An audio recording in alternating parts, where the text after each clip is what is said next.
Hello viewers, I doctor SBK Lal welcome you all in my YouTube channel. मेरे YouTube channel में आपका बहुत बहुत स्वागत है। अगर आप इस चैनल पर नए हैं तो चैनल को सब्सक्राइब कर लें। आज हम आपके लिए लेकर के हैं राम कथा का सार, और ये बहुत उल्लेखनीय है कि सिर्फ एक बार राम कहने से सारे पाप नष्ट हो जाते हैं और आदमी को मुक्ति मिल जाता है। राम तो केवल तपस्वियों को तारते हैं, लेकिन उनका नाम कोटि कोटि आदमी को तार देता है, उद्धार कर देता है। तो आइए संक्षेप में हम राम कथा को समझते हैं और सुनते हैं। तो सबसे पहले अयोध्या के राजा दशरथ को संतान नहीं थी, यहाँ से शुरू होता है राम कथा। तो अयोध्या के राजा हुए दशरथ, उनकी कोई संतान नहीं थी। पुत्र कामेष्टि यज्ञ के फलस्वरूप उनके 4 पुत्र हुए। एक का नाम था राम, और उनकी 3 पत्नी थी। तो कौशल्या से राम हुए, कैकेयी से भरत, और सुमित्रा के 2 पुत्र हुए, लक्ष्मण और शत्रुघ्न। तो राम विष्णु के अवतार थे, मर्यादा, करुणा और धर्म के प्रतीक। ऋषि विश्वामित्र राम लक्ष्मण को यज्ञ रक्षा हेतु ले गए दशरथ से मांग करके। उन्होंने दशरथ से याचना की कि आप अपने पुत्र को मुझे दे दीजिए, उनका शिक्षा दीक्षा मेरे ही आश्रम में होगा। तो विश्वामित्र ने दे दिया। दशरथ ने विश्वामित्र को सौंप दिया अपना पुत्र शिक्षा दीक्षा के लिए। और जब विश्वामित्र के आश्रम में वो रहे, तो उसी समय तारका, मारीच, सुबाहु का वध करके भगवान श्री राम ने धर्म की रक्षा की। और यहीं पर राम को दिव्य अस्त्र शस्त्र प्राप्त हुए।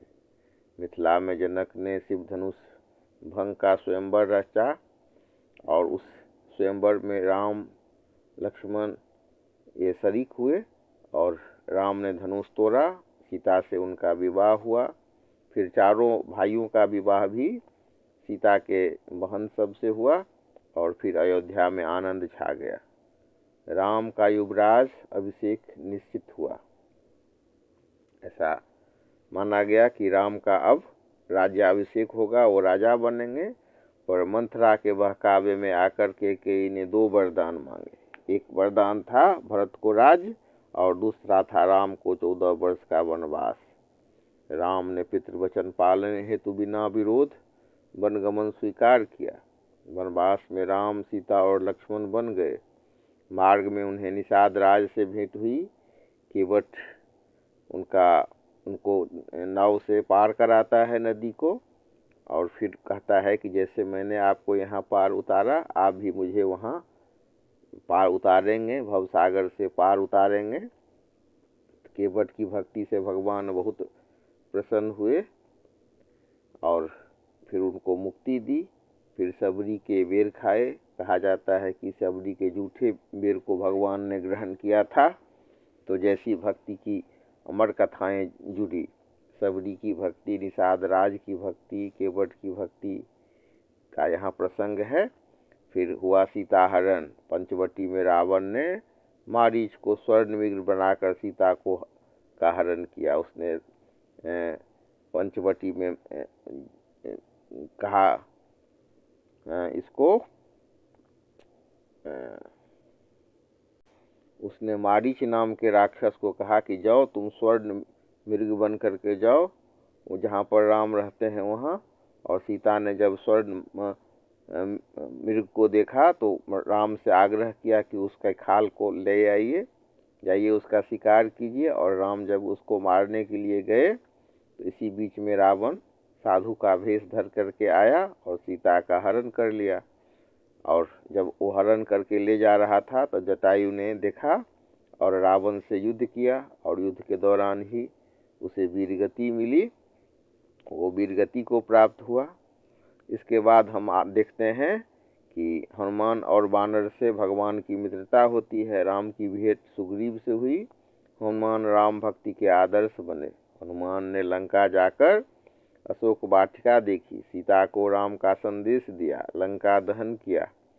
लंका विजय के पश्चात समुद्र पर सेतु बना, भयानक युद्ध हुआ। उसमें कुंभकर्ण, मेघनाद और अंत में रावण का वध हुआ। यह केवल युद्ध नहीं, अहंकार पर धर्म की विजय थी। सीता की अग्नि परीक्षा हुई। 14 वर्ष पूर्ण होने पर राम अयोध्या लौटे। दीप से अयोध्या जगमगा उठी, यही दीपावली है। उसके बाद फिर राम राज्य हुआ, राम का राज्याभिषेक हुआ। राम राज्य का अर्थ होता है न्याय, करुणा, समानता, भयमुक्त समाज। रामचरितमानस में कहा गया है कि दैहिक दैविक भौतिक तापा, राम राज नहीं काहूँ व्यापा।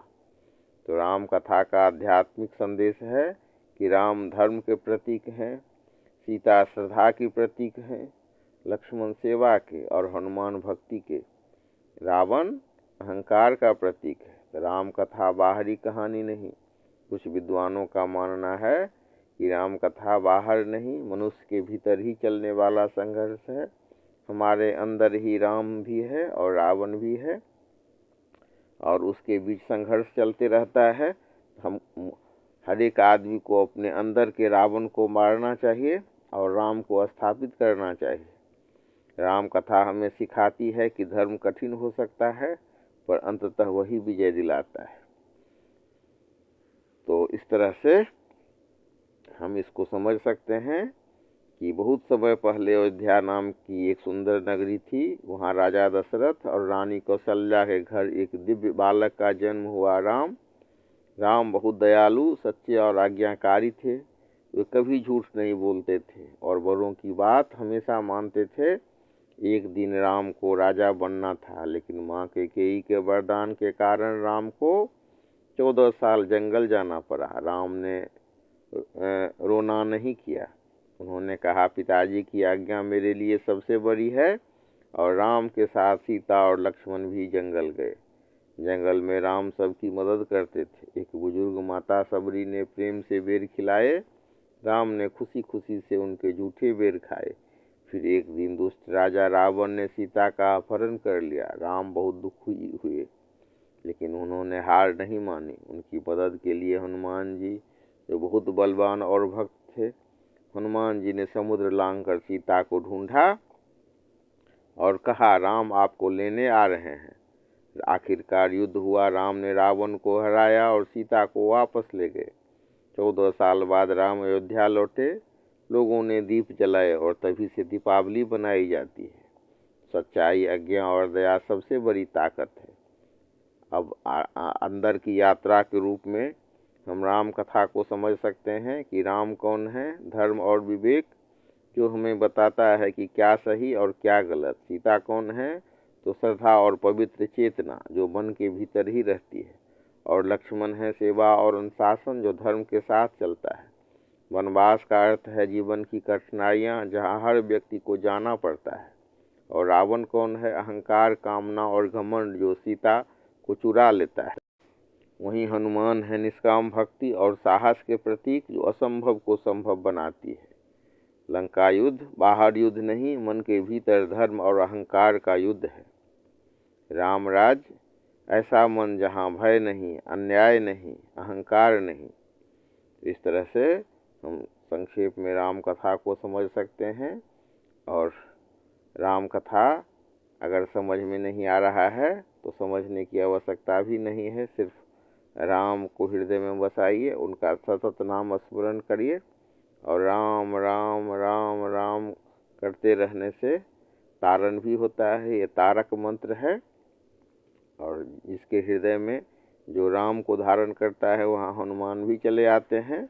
जो ऋषि मुनि मनीषी जो भक्त हैं, वो कहते हैं कि कुछ भी असंभव नहीं है भगवान के नाम स्मरण करने वाले के लिए। भगवान जो अपने भक्त का सदा पालन करते हैं, पोषण करते हैं और सारे कठिनाइयों से उबारते हैं।